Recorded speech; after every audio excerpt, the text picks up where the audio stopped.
ओम श्री परमात्मने नमः। ओम वासुदेवाय नमः। ओम व्यासदेवाय नमः। ओम जगन्नाथदासाय नमः। ओम गणेशाय नमः। हे माँ सरस्वती तमें कंठरे बस, माँ कंठरे बस। अतिबड़ी जगन्नाथ दास रचित श्रीमद् भागवत महापुराण सप्तम स्कंधर आज आम नवम अध्याय श्रवण करवा। विगत अध्याय भगवान नृसिंह अवतार ग्रहण कर हिरण्यकशिपु को वध करथिले। भगवान नृसिंहर भयंकर विकटाल रूप और क्रोध देखि ब्रह्मा शिव यक्ष एमिति समस्ते स्तुति करथिले भगवान को शांत करिया पई, किंतु भगवान शांत होई नथिले। तो तापरे भगवान नृसिंह अवतार किपरि भावरे स्तुति पाई बा कहार स्तुति जोगु बा कहार प्रार्थना जोगु भगवान नृसिंह शांत होइथिले से अध्याय एठी वर्णना करा जायछि। एही अध्याय टिके अधिक लंबर हो पारे, तेणु आम ध्यान और धैर्यर सहित शुणिले अनेक कथा जानी पारिबा। एही अध्याय वर्तमान नृसिंह भगवान को प्रहलादंकर स्तुति कथा वर्णना करा जायछि। तेबे आसंतु आरंभ करिबा सप्तम स्कंध नवम अध्याय।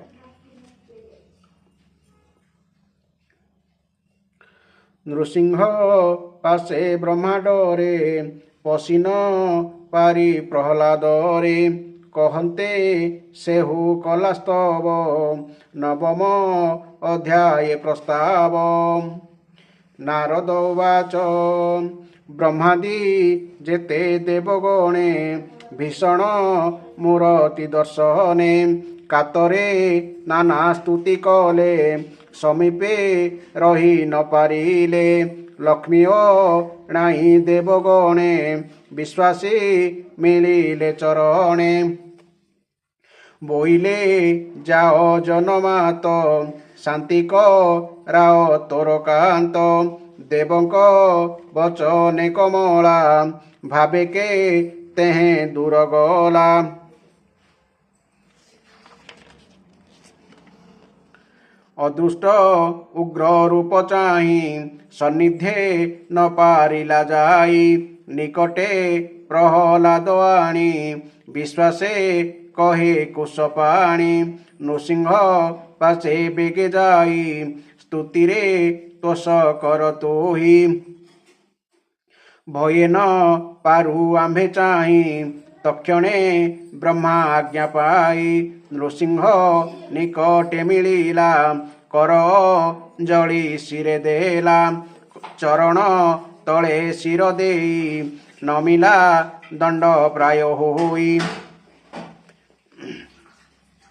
देखि नृसिंह दयाचिते आनंदे धरी ताकु हस्ते,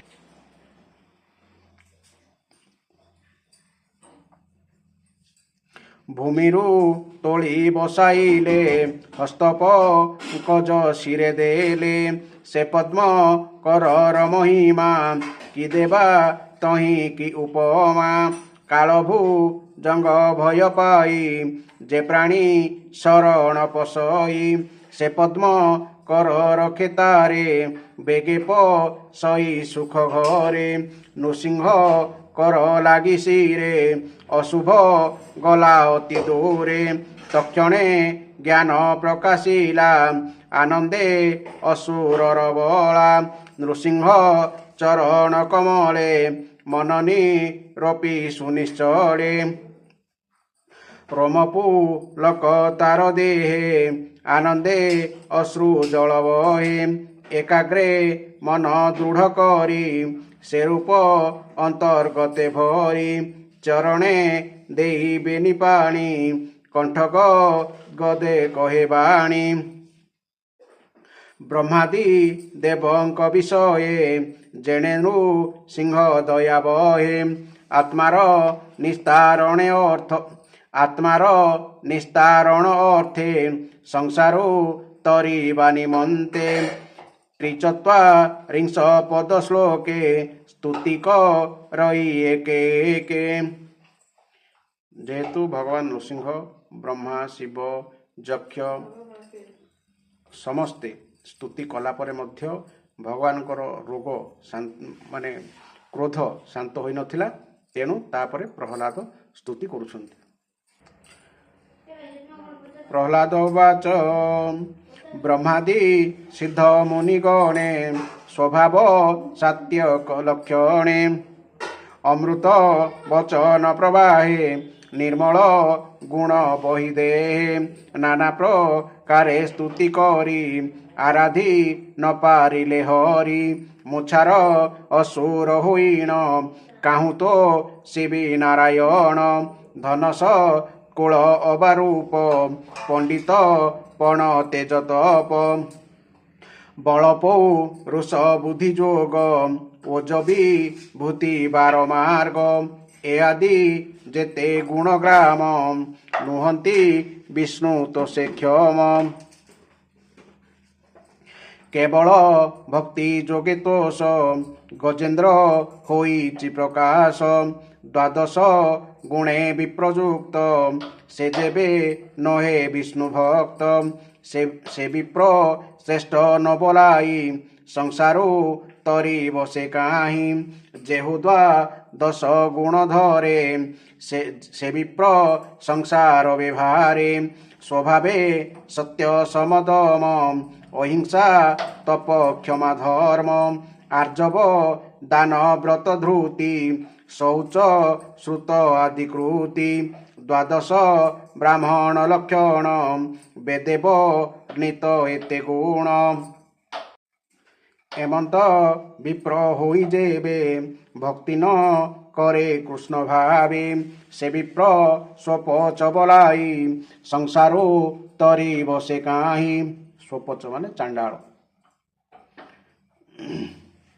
চণ্ডাଳ জন্ম হই যেবে মন পই কৃষ্ণ ভাবে আত্মা পবিত্র বেগে করে চণ্ডাଳ কূলকু ধরে ব্রাহ্মণ সর্বমান্য হই আত্মাও ধরি ন পারই যে হরি নিজ লাভে পূর্ণ আত্মা প্রকাশ নিরঞ্জন সে কাহি বঞ্চিপ সংকল্পে আত্মার পূজা মানসিকে যেণু দয়াଳୁ ସେ ବୋলাই ଏଣୁ ଭରସା ପ୍ରାଣୀ ପାଇଁ କରନ୍ତି ପୂଜା ବିଧି ଯାହା ଆତ୍ମମଙ୍ଗଳ ମାତ୍ର ତାହା ସ୍ୱଭାବେ ନିଜ ମୁଖ ବେଶ ଯେସନେ ଦର୍ପଣେ ପ୍ରକାଶ ତେଣୁ ଭରସା ପାଏ ମୋହି ଈଶ୍ୱର ମହିମା ବନଇ ଯଦ୍ୟପି ନିଚ ଦେହ ମୋର ସ୍ତବନେ ନାହିଁ ଅଧିକାର ତଥାପି ବୁଦ୍ଧି ଯେତେ ମୋର ସ୍ତୁତି କରିବି ତୋଛା ମୋର অবিদ্যা বলে এ সংসারে এ জীব অশেষ শরীরে কর্মর বলে সঞ্চরই তোর ভজনে সে তরই তু সত্ব ধাম দামোদর আম্ভে যে তোহর কিঙ্কর ব্রহ্মাদি যেতে দেবগণে সে সর্বে তোহর চরণে তোতে চিন্তନ୍ତି ভয় চিতে পাদে সে বন্তি অবিরতে এণু সংসার ক্ষেমতে তো অবতার এ জগতে তেণু তো কোপ তু সংহর তু নাথ জগত ঈশ্বর তুয়ে অসুর হত কলু সংসার ভয় নিবারিলু আনন্দ সাধুঙ্কর মনে সর্পবৃশ্চিক নাশে জেনে লোকে আনন্দে স্থির মনে ভজিলে তোহর প্রসনে ଏବେ ଭୟ ରୂପହର ଲୋକଙ୍କ ଭୟଙ୍କୁ ସଂହର ଶୁଣ ହେ ପ୍ରଭୁ ଚକ୍ରଧର ଏ ରୂପ ମହାଭୟଙ୍କର। ଜିହ୍ୱା ଚଞ୍ଚଳ ସୌଦାମିନୀ ଆଦିତ୍ୟ ପ୍ରାୟ ନେତ୍ରବେଣୀ।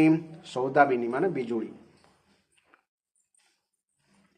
ଭ୍ରୁକୁଟି କୁଟିଳ ପ୍ରଚଣ୍ଡ ଦ୍ରଂଷ୍ଟା କରାଳ ପାଟିତୁଣ୍ଡ।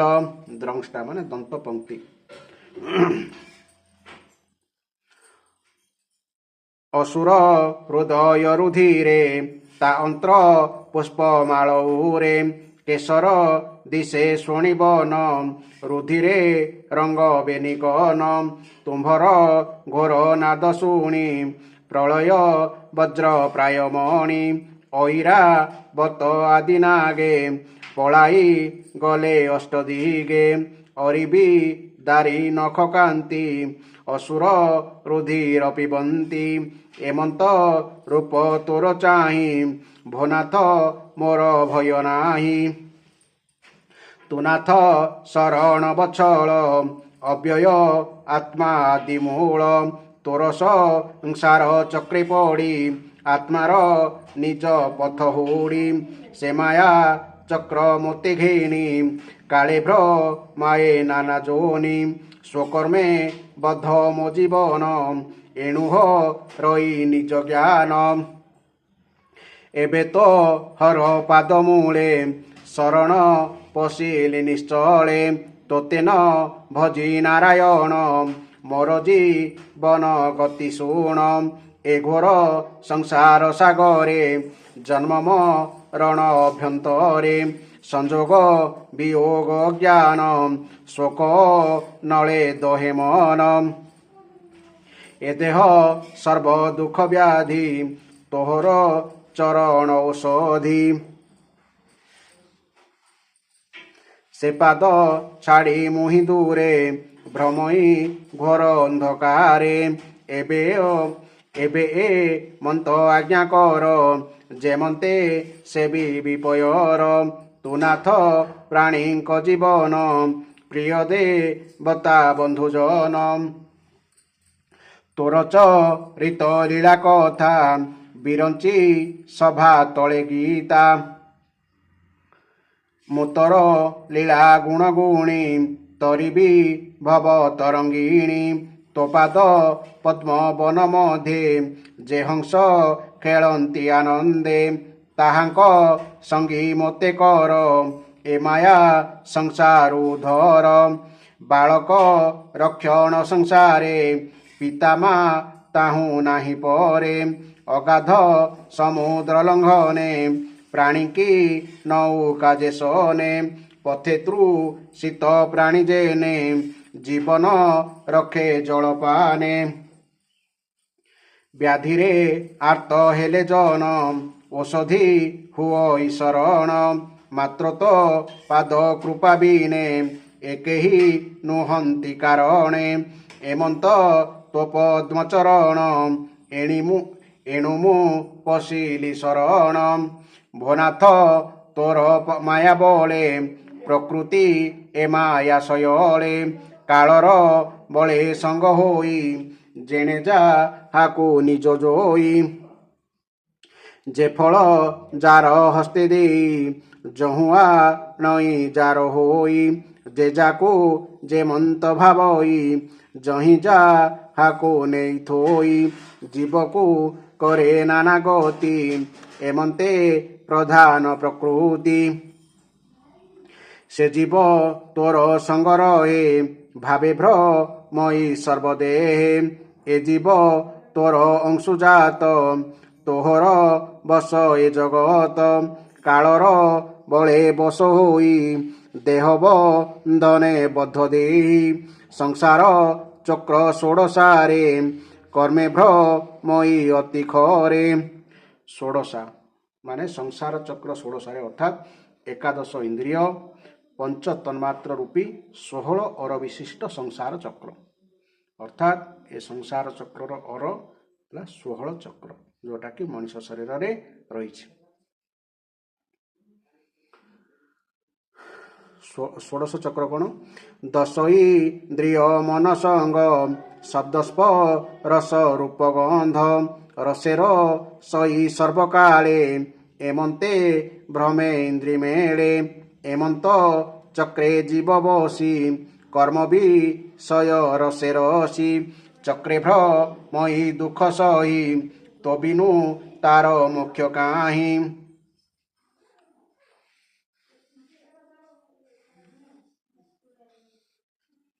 নিত্য বিদিত আত্মাগুণ সতেজ বলে নারায়ণ একাল আত্মা বশ করি বিসর্গ শক্তি কি বিস্তারি সে সৃষ্টি কাল চক্রে থই সে চক্রে জীবকু বসাই পেড়ই ইক্ষু দণ্ড প্রায়ে এণু রই মোর কায়ে ଏବେ ମୁଁ ତୋ ଶରଣାଗତ ଚକ୍ରୁ ଧର ମୋତେ ନାଥ।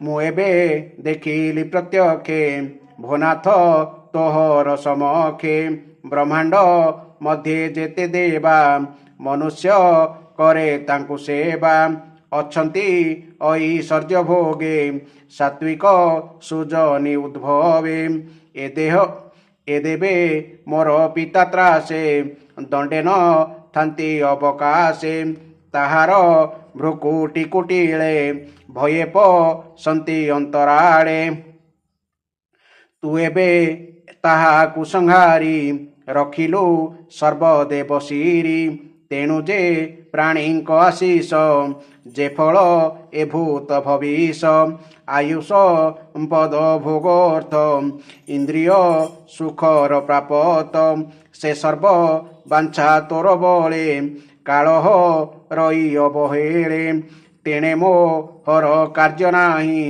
ତୋ ପାଦେ ରଖ ଭାବଗ୍ରାହୀ ତୋ ମାୟା ଅଶେଷ ସଂସାରେ ସ୍ୱପ୍ନ ମୃଗ ତୃଷ୍ଣା ପ୍ରକାରେ ଏକଳେ ବରର ମହିମା ଅଶେଷ ରୋଗଙ୍କର ସୀମା ଏ ସର୍ବ ଶ୍ରୁତି ମୁଖେ ଶୁଣି ସ୍ୱପ୍ନର ପ୍ରାୟ ପରିମାଣୀ ଅଛଇ ତୋର ମାୟା ମୋହେ କେବେ ହେଁ ବୀରକତ ନୋହେ କାମ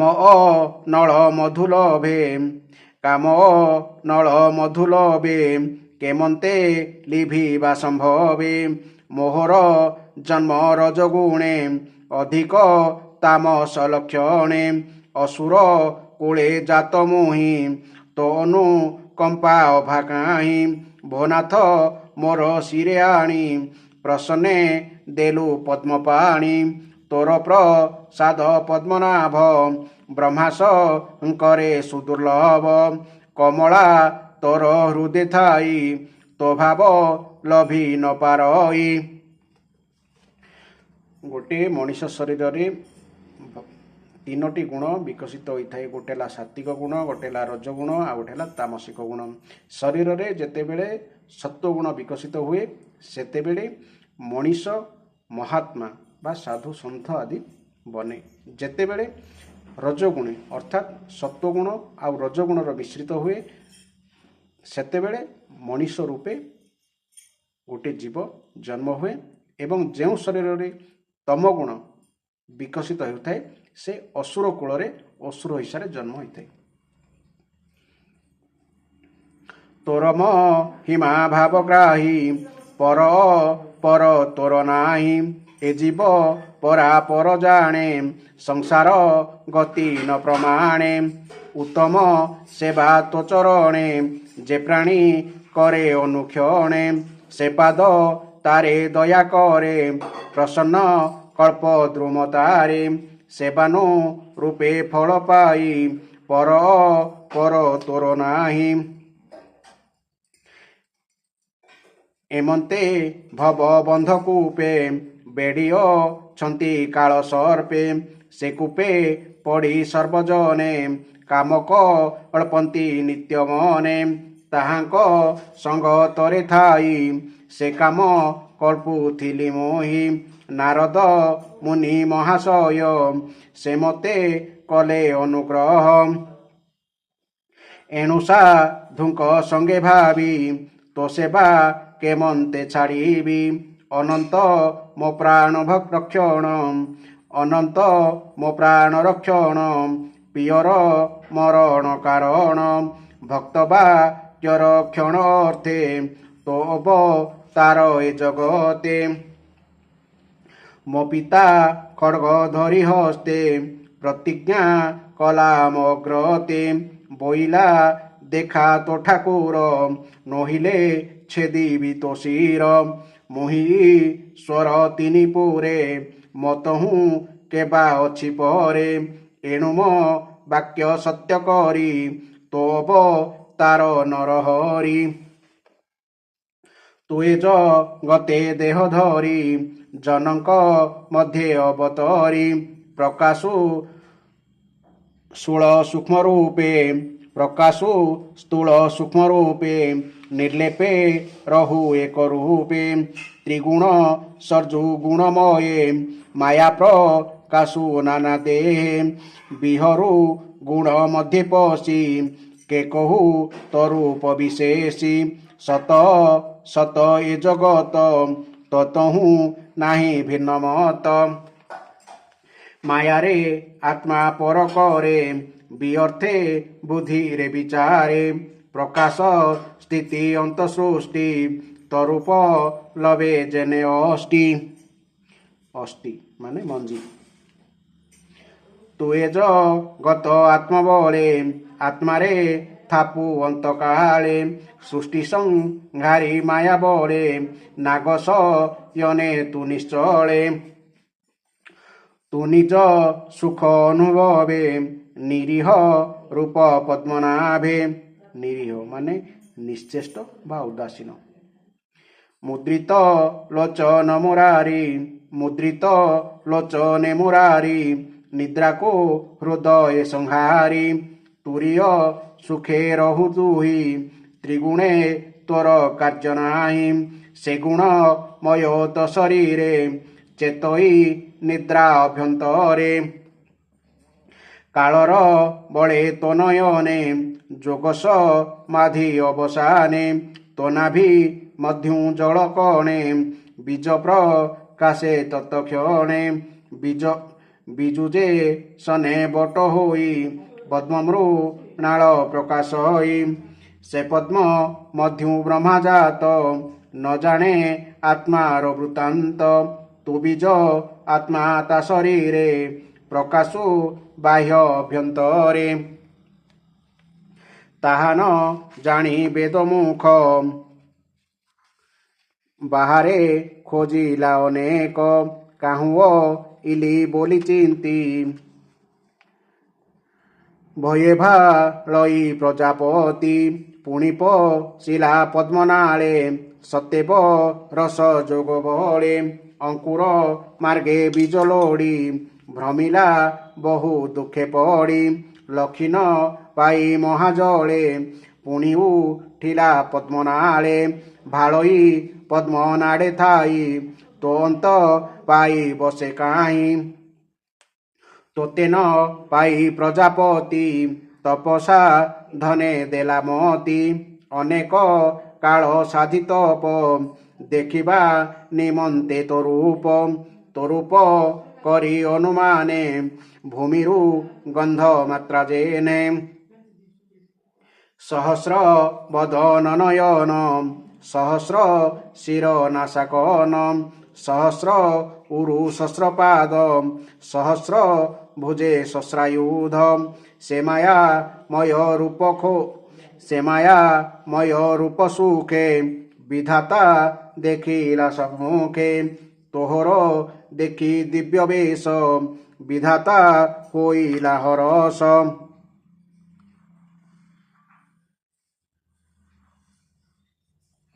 ବ୍ରହ୍ମାର ଅର୍ଥେ ପଦ୍ମନାଭ ରୂପ ପ୍ରକାଶ ହୟଗ୍ରୀବ ବିଷ୍ଣୁର ଯୋଗ ନିଦ୍ରା କାଳେ କର୍ଣ୍ଣଲୁ ମଳ ପଡ଼ି ଜଳେ ରଜତା ମସ ଗୁଣେ ଜାତ ମଧୁକୈଟଭ ବେଣୀ ଦୈତ୍ୟ ଦେବ ହେ ରେନ ମହାଘୋର ତେଜ ପ୍ରଚଣ୍ଡ ଭୟଙ୍କର ତାହାଙ୍କୁ ମାରି ଶ୍ରୁତିଗଣ ବ୍ରହ୍ମାଙ୍କୁ କଲୁ ସମର୍ପଣ। ଏହି ପ୍ରକାରେ ନରହରି ନୃପସୁ ଋଷି ରୂପ ଧରି ଦେବତା ଜଳ ଜନ୍ତୁ ରୂପେ ତୋପ ତାର ମହାକଳ୍ପେ ଦୁଷ୍ଟନି ବାରି ସନ୍ଥ ପାଳୁ ତୁନାଥ ପରମ ଦୟାଳୁ ଯୁଗାନୁ ଧର୍ମେ ପାଳୁନାଥ କଳିରେ ନହୁ ତୁତେ ମନ୍ତ ଏ ଯୁଗେ ଛନ୍ନ ରୂପ ହେଉ ଏଣୁ ତ୍ରି ଯୁଗ ତୁ ବୋଲାଉ ନିରତେ ମାୟା ଜଡ଼େ ଛନ ପାପ ସଂକଳ୍ପେ ଦୁଷ୍ଟ ମନ ଏଣୁ ତ କଥା ମୃତ୍ୟୁରତି ନ କରି ପାରେ ଦୃଢ଼ମତି କାମ ସଂକଳ୍ପେ ମୁଁ ଆତୁର କାହୁଁ ଜାଣିବି ଗତି ତୋର ଏ ଦେହେ ଇନ୍ଦ୍ରିୟଙ୍କ ଗୁଣ ଭୋନାଥ ସାବଧାନେ ଶୁଣ ଆତ୍ମାନ ରହି ହୃଦଗତେ ବଳ ଚଳଇ ଇନ୍ଦ୍ରିୟ ଆୟତେ ରସଲା ରସେ ଜିହ୍ବା ଧରେ ତୃଷିତେ ତୃଷା ବଳ করে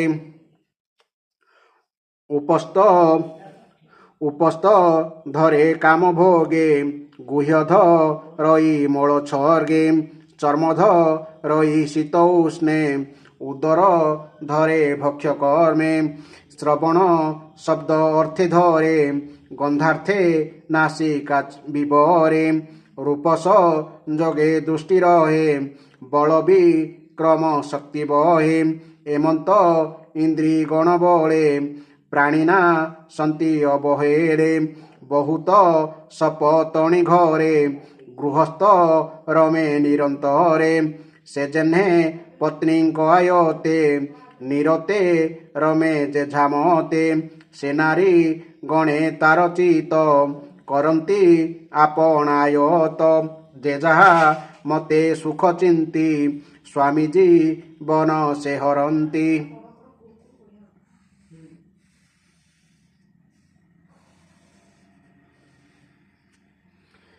ଏମନ୍ତେ କର୍ମ ପାଶ ବଳେ ବୈତ ରଣୀ ଭବ ଜଳେ ଜନ୍ମ ରଣ ପ୍ରାଣୀ ବହେ ଅନନ୍ୟ ଘଟଣ ବିଗ୍ରହେ ସ୍ୱପର ଭେଦେ ପଥ ହୁଡ଼ି ଯାତନା ମଧ୍ୟେ ଛନ୍ତି ଜଡ଼ି ତାହାଙ୍କ ମଧ୍ୟେ ମୁହିଁ ଥାଇ ଆତ୍ମାର ଗତି ନ ଜାଣଇ ତୋ ପାଦେ ପଶିଲି ଶରଣ ମତେ ଉଦ୍ଧର ନାରାୟଣ ଦୁଃଖୀ ଜନଙ୍କ ଦୁଃଖ ହରେ ତୋ ସମ ନାହିଁ ନା ସଂସାରେ ସଂସାର ଉତ୍ପତ୍ତି ପାଳନ ଇସିତେ କରୁ ସଂହରଣ ମୂଢ଼ ପ୍ରାଣୀଙ୍କି ତୋର ଦୟା କେ ଜାଣି ପାରେ ତୋର ମାୟା ଆରତ ଜନ ବନ୍ଧୁ ହେଉ କରୁଣା ସିନ୍ଧୁ ନାମ ବହୁ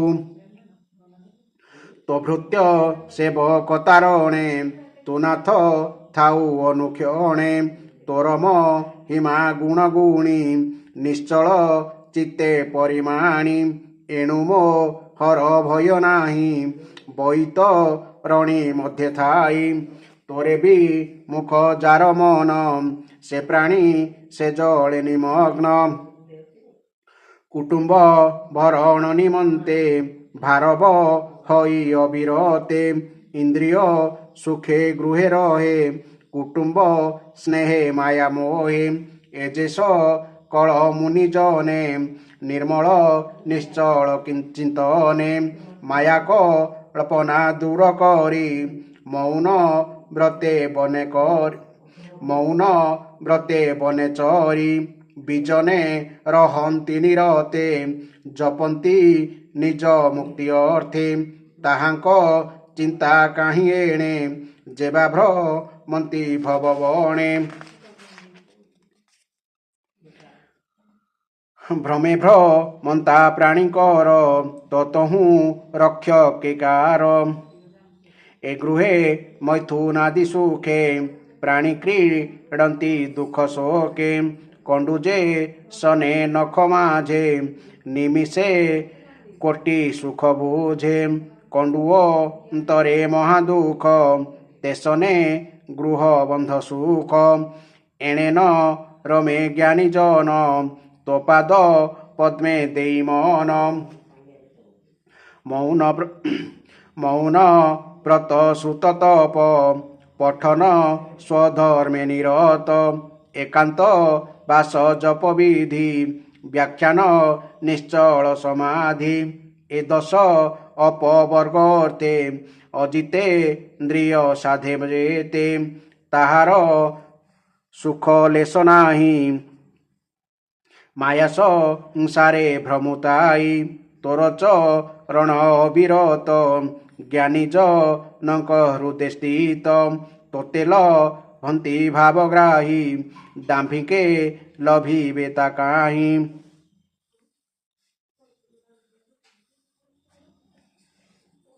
ଏ ସୃଷ୍ଟି ମଧ୍ୟେ ପଦ୍ମମୁଖ ଅସତ୍ୟେ ସତ୍ୟ ତୋର ରୂପ ବୀଜରୁ ଅଙ୍କୁର ଯେମନ୍ତ ପ୍ରକାଶ করে জগত সে বীজ অঙ্কুর তো দেহ তোর প্রকাশ এ উভয় তোতে যে ভজে অবিরতে তোরূপ জাণ সে চিতে ভকতি যোগ মার্গে সাধে অনল জহ্নে দারু মধ্যে গগন সমীর অনল অবনী আদি মহাজল মাত্রাস রূপী ইন্দ্রিগণ চতুর অন্তরকরণ তো অনুগ্রহে দেহে রহি গুণ বি গুণ যেতে হই মনব চনে যেতে করি তু সর্ব রূপ নরহরি ত্রিগুণ মহৎ অহংকার মন প্রকৃতি দেবনর এ আদি অন্ত মধ্যে থাନ୍ତି কেবে হে তোতে ন জাଣନ୍ତି ସେ ଭାବ ଜାଣି ମୁନି ଜଣେ ନିଶ୍ଚଳେ ରହନ୍ତି ମୌନେ ଭୋନାଥ ତୋର ନମସ୍ତୁତି ତୋ ପୂଜା କର୍ମେ ଯାରମତି ନିତ୍ୟ ଚିନ୍ତନ୍ତି ତୋ ଚରଣ ତୋ ଗୁଣ ନିରତେ ଶ୍ରବଣ ସୁପୁଣ୍ୟ କର୍ମ ଅର୍ପିତୋତେ এ ষড় অঙ্গ ভক্তিমতে যেবা সাধন্তি জগতে সে তোতে ভজন্তি উচিতে এ ভাব বিনা যেবা জন তোতর ভক্তি ভাবহীন তুনাথ অনন্ত মুরতি পরম হংসঙ্কর গতি এমন্তে ধর্ম সুত আগে নারদ মুনি অনুরাগে কহନ୍ତି সভা মধ্যে বসি শুণ নৃপতি কুরু বংশী নারদ উবাচ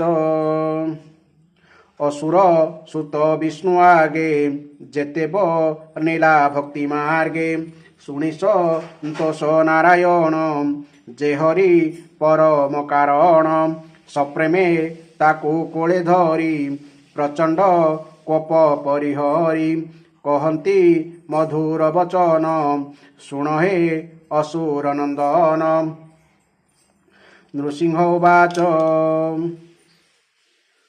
সন্তোষে জানিলি তো ভাব এ নর লোকে সুদুর্লভ মুকাম পুরা এ প্রাণীর আত্মানু রূপে মাগবর যে প্রীতি ন করই মতে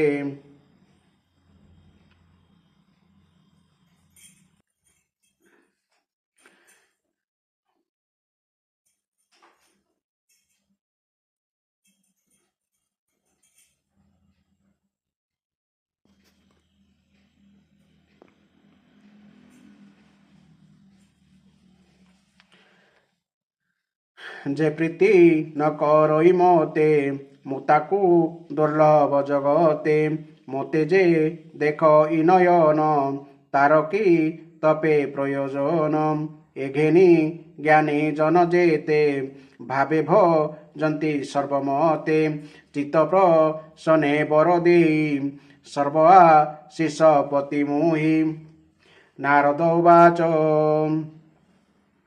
এমন্ত বর লোভ কহি মন বিড়িলে ভাবগ্রাহী ଏକାନ୍ତ ଭକ୍ତି ହୃଦେ ତାର ବରନ କଲା ଅଙ୍ଗୀକାର ଏମନ୍ତ ମହିମା ଯାହାର ଦେବମା ନବେ ଅଗୋଚର ସେ ପ୍ରହ୍ଲାଦ ପାଦଗତ ନମଇ ବିପ୍ର ଜଗନ୍ନାଥ ଯେହା ଆରତି ଶୁଣନ୍ତି ପଢ଼ନ୍ତି ଅବା ନୀତି ନୀତି ସେ ସର୍ବେ ସଂକଣ୍ଟୁ ତରନ୍ତି ହରିପା ଦରେ ଲଭି ଭକ୍ତି ଶୁଣସୁ ଜନେ ଏହୁ ରସ ହରିବ ଦୁର୍ଗତି ଅଶେଷ इति श्रीमद्भागवते महापुराणे परमहंसा संहितायां सप्तम स्कन्धे प्रह्लाद चरिते भगवतस्तव नाम नवमोऽध्यायः। अपवर्ग माने होची मुख्य 10टी अपवर्ग रही।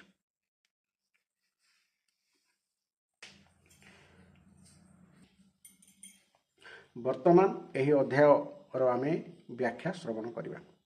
नारद कही चले ब्रह्मा शिव आदि सबु देवता एपरि भाव स्तुति सीना कले किंतु सेथिरे नृसिंह भगवान क्रोधा बेश शांत है नहीं बा भगवान राग शांत है नहीं कि केही भी तांको पाखकु जाई पारिले नहीं माने भगवान नृसिंहर एते तेज थिला ता पाखक मध्य भगवान अंशरु जात ब्रह्मा शिव मध्य जाई पारिले नहीं तांको क्रोध शांत करिवार कोनोसी उपाय काहारिकु किछि दिशिला नहीं तेणु शांत करने निमंते देवता माने तांको पाखकु स्वयं लक्ष्मी को पठाइले भगवान स्त्री अर्थात लक्ष्मी को पठाइले लक्ष्मी आसी नृसिंह भगवान से अत्यंत अद्भुत रूप देखि देखु देखु भयर थईले से भी तांको पाखरे पशि पारिले नहीं कारण लक्ष्मी मध्य भगवान ए रूप को केबे भी नृसिंह अवतार को हिरण्यकशिपु बद्ध समय पूर्वर केही मध्य देखि नथिले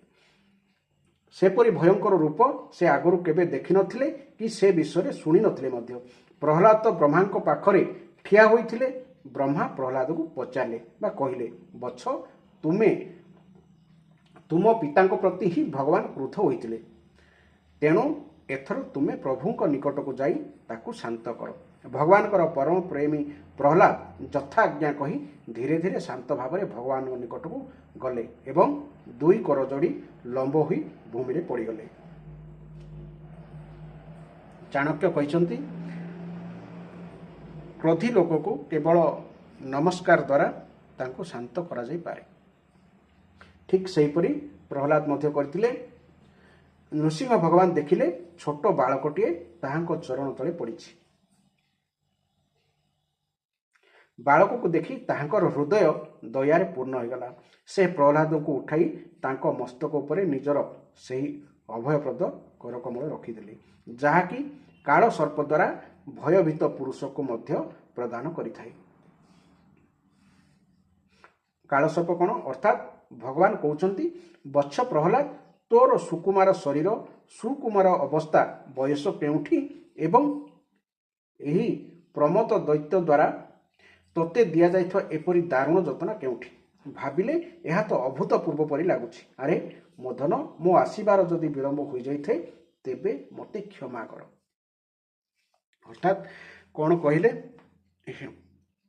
प्रह्लाद रो बयस 12 वर्ष किशोर अवस्था ही तांको पिता हिरण्यकशिपु एते कष्ट जंत्रणा देथिले जहा कि भगवान सब जानी थिले कहीं भगवान तो नजर रखिथिले जे एठी कोन घटुची तेणु सब जानी थिले किंतु जेहेतु समय होई नथिला भगवान मध्य प्रह्लाद को रक्षा करिया पई एवं हिरण्यकशिपु को मारिया पई आसी पार नथले तेणु नृसिंह भगवान प्रह्लाद को कहले तू एते छोट बालक होई एते कष्ट भोगिलु जो तते रक्षा करिया पई आसीबाटा डेरी हैला सेथि से बालक को मध्य क्षमा मागिथिले। करकमल स्पर्श पाइबा मात्रे प्रह्लादंकर ठारे जहाँ भी किछि सामान्य अशुभ संस्कार रही जाइथिला ताहा दूर हो गला सही क्षणी से परमात्मा तत्वर साक्षात्कार पाइगले से अत्यंत प्रेम और आनंद रे मग्न होई भगवान चरण कमल को निज हृदय धारण करनेले सेतेबेले ताहांकर सर्वांग पुलकित हो गला हृदय प्रेमर सरिता प्रवाहित हेबाकु लागिला एवं नयनरु आनंद अश्रुर धारा छुटीगला। प्रह्लाद भावपूर्ण हृदय और निर्निमेष नयन भगवान को चाहि रही ତାହାପରେ ଭାବ ସମାଧିରେ ସ୍ୱତଃ ଏକାଗ୍ର ହୋଇ ଯାଇଥିବା ମନ ଦ୍ୱାରା ସେ ଭଗବାନଙ୍କର ଗୁଣାବଳୀ ଚିନ୍ତନ କରି କରି ପ୍ରେମ ଓ ଗଦଗଦ କଣ୍ଠରେ ସ୍ତୁତି କରିବାକୁ ଲାଗିଲେ। ପ୍ରହ୍ଲାଦ ବର୍ତ୍ତମାନ ଭଗବାନଙ୍କୁ ସ୍ତୁତି କରୁଛନ୍ତି। ଅତ୍ୟନ୍ତ ଭାବର ସହିତ ସ୍ତୁତି କରୁଛନ୍ତି, ଯାହାକି ପ୍ରତ୍ୟେକ ମଣିଷ ଶୁଣିବା ଉଚିତ ଯେ ପ୍ରହ୍ଲାଦ କିପରି ଭଗବାନଙ୍କୁ ସ୍ତୁତି କରିଥିଲେ। ପ୍ରହ୍ଲାଦ ସ୍ତୁତି କରୁଛନ୍ତି, କହୁଛନ୍ତି, ହେ ପ୍ରଭୁ, ବ୍ରହ୍ମା ଆଜି ଦେବତା, ଋଷି, ମୁନି, ସିଦ୍ଧ ପୁରୁଷମାନଙ୍କର ବୁଦ୍ଧି ହେଉଛି ସତ୍ୱଗୁଣୀ। ତଥାପି ସେମାନେ ସେମାନଙ୍କର ଅଖଣ୍ଡ ସ୍ତୁତି ଓ ବିବିଧ ସଦ୍ଗୁଣ ଦ୍ୱାରା ଏପର୍ଯ୍ୟନ୍ତ ଆପଣଙ୍କୁ ସନ୍ତୁଷ୍ଟ କରିପାରିଲେ ନାହିଁ। ମୁଁ ତ ଘୋର ଅସୁର ଜାତିରେ ଜନ୍ମ ହୋଇଛି। ଆପଣ କ'ଣ ସତରେ ମୋ ଦ୍ୱାରା ସନ୍ତୁଷ୍ଟ ହୋଇପାରିବେ? ମୁଁ ବୁଝିପାରୁଛି ଯେ ଧନ, କୁଳୀନତା, ରୂପ, ତପ, ବିଦ୍ୟା, ଓଜଃ, ତେଜ, ପ୍ରଭାବ, ବଳ, ପୌରୁଷ, ବୁଦ୍ଧି ଓ ଯୋଗ ଏଥିମଧ୍ୟରୁ କୌଣସି ଗୁଣ ପରମ ପୁରୁଷ ଭଗବାନଙ୍କୁ ସନ୍ତୁଷ୍ଟ କରିବାରେ ସମର୍ଥ ନୁହେଁ। ଭକ୍ତି ହେତୁ ଭଗବାନ ତ ଗଜେନ୍ଦ୍ର ଉପରେ ବି ସନ୍ତୁଷ୍ଟ ହୋଇଯାଇଥିଲେ। ଗଜେନ୍ଦ୍ର ଅର୍ଥାତ୍ ହାତୀ ଉପରେ। ମୋ ବୁଝିବାରେ ଯେଉଁ ବ୍ରାହ୍ମଣ ଭଗବାନ ପଦ୍ମନାଭଙ୍କ ଚରଣ କମଳ ପ୍ରତି ବିମୁଖ, ତାଙ୍କଠାରେ ଉପରୋକ୍ତ 12ଟି ଯାକ ଗୁଣ ରହିଥିଲେ ମଧ୍ୟ ତାଙ୍କଠାରୁ ସେହି ଚାଣ୍ଡାଳ ହେଉଛି ଶ୍ରେଷ୍ଠ, ଯିଏକି ନିଜର ମନ, ବଚନ, କର୍ମ, ଧନ ଓ ପ୍ରାଣ ଭଗବାନଙ୍କର ଚରକମଳରେ ସମର୍ପି ଦେଇଛି। କାରଣ ସେଭଳି ଚାଣ୍ଡାଳ ତ ନିଜର ସମଗ୍ର କୁଳକୁ ମଧ୍ୟ ପବିତ୍ର କରିଦିଏ, ଅଥଚ ନିଜର ବଡ଼ପଣର ଅଭିମାନ ରଖିଥିବା ବ୍ରାହ୍ମଣ ନିଜକୁ ମଧ୍ୟ ପବିତ୍ର କରିପାରେ ନାହିଁ। ଏହି ଯେଉଁ 12ଟି ଗୁଣ ବ୍ରାହ୍ମଣଙ୍କର ଦ୍ୱାଦଶ ଗୁଣ ବୋଲି କୁହାଯାଉଛି। ସର୍ବଶକ୍ତିମାନ ପ୍ରଭୁ ତ ନିଜ ସ୍ୱରୂପର ସାକ୍ଷାତକାର ଦ୍ୱାରା ପରିପୂର୍ଣ୍ଣ। ତାଙ୍କର ବା ନିଜ ନିମନ୍ତେ କ୍ଷୁଦ୍ର ମନୁଷ୍ୟଠାରୁ ପୂଜା ଗ୍ରହଣ କରିବା କ'ଣ ଆବଶ୍ୟକ? ସେ କେବଳ କରୁଣା ପରବଶ ହୋଇ ଆମାୟିକ ହୃଦୟ ଭକ୍ତର ହିତ ନିମନ୍ତେ ତାହାର ପୂଜା ଗ୍ରହଣ କରିଥାନ୍ତି। ବ୍ୟକ୍ତିର ନିଜ ମୁଖର ସୌନ୍ଦର୍ଯ୍ୟ ଯେପରି ଦର୍ପଣରେ ଦିଶୁଥିବା ପ୍ରତିବିମ୍ବକୁ ବି ସୁନ୍ଦର କରିଦିଏ, ଭଗବାନଙ୍କ ପ୍ରତି ଭକ୍ତ ଯେଉଁ ସବୁ ସମ୍ମାନ ପ୍ରଦର୍ଶନ କରିଥାନ୍ତି, ସେହି ସବୁ ସମ୍ମାନ ସେହି ଭକ୍ତକୁ ହିଁ ମିଳିଥାଏ। ତେଣୁ ଅଯୋଗ୍ୟ ଓ ଅନଧିକାରୀ ହୋଇଥିଲେ ମଧ୍ୟ ମୁଁ ଆପଣଙ୍କ ସମ୍ମୁଖରେ ନିଃସଙ୍କୋଚରେ ନିଜ ବୁଦ୍ଧି ଅନୁସାରେ ସକଳ ପ୍ରକାରେ ଆପଣଙ୍କର ମହିମା ବର୍ଣ୍ଣନା କରୁଛି। ଭଗବତ ମହିମା ଗାନର ପ୍ରଭାବ ଏପରି ଯେ ଅବିଦ୍ୟାବଶତଃ ସଂସାର ଚକ୍ରରେ ପଡ଼ିଯାଇଥିବା ମନୁଷ୍ୟ ମଧ୍ୟ ସେହି ଜ୍ଞାନ ଦ୍ୱାରା ତତ୍କାଳ ପବିତ୍ର ହୋଇଯାଆନ୍ତି। କହିଲେ, ଭଗବାନ ଆପଣ ହେଉଛନ୍ତି ସତ୍ୱଗୁଣର ଆଶ୍ରୟ। ଏହି ବ୍ରହ୍ମା ଆଦି ସକଳ ଦେବତା ହେଉଛନ୍ତି ଆପଣଙ୍କର ଆଜ୍ଞାକାରୀ ଭକ୍ତ। ଏମାନେ ଆମ ଭଳି ଦୈତ୍ୟମାନଙ୍କ ପରି ଆପଣଙ୍କ ପ୍ରତି ଦ୍ୱେଷ କରନ୍ତି ନାହିଁ।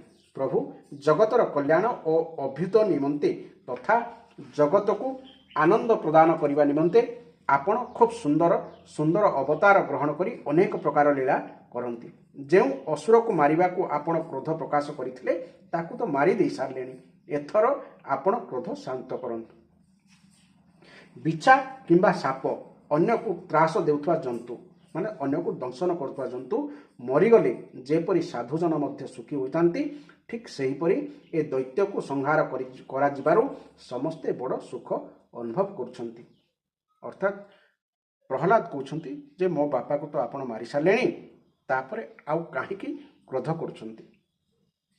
ବର୍ତ୍ତମାନ ସମସ୍ତେ ଆପଣଙ୍କର ଶାନ୍ତ ସ୍ୱରୂପ ଦର୍ଶନ କରିବାକୁ ଅଭିଳାଷୀ। ହେ ନୃସିଂହ ଦେବ, ଭୟରୁ ମୁକ୍ତ ହେବା ନିମନ୍ତେ ଭକ୍ତମାନେ ଆପଣଙ୍କର ଏହି ନୃସିଂହ ସ୍ୱରୂପକୁ ସ୍ମରଣ କରିବେ।